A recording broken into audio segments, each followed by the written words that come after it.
Express pa. Lunch break. Pag nangyari, Uwi na ako lunch break. Na-receive ko na yung documents dun sa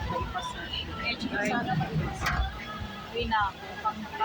Pag-ipon na ako kasi ako mag-i-interview ako naka-rubber shoes eh. Ang sakit ng paa. Naka-flat shoes ako today. Sobrang sakit ng paa ko. Dapat naka-rubber shoes ako.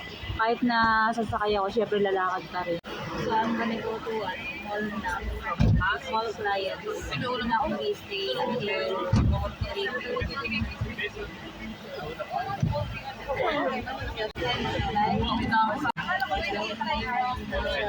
Break time.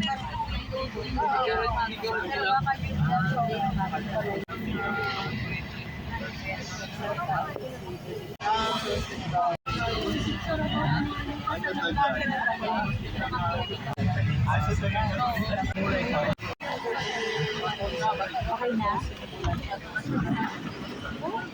Okay, thank you. Thank you. Ang sakit talaga ng paa ko. Grabe.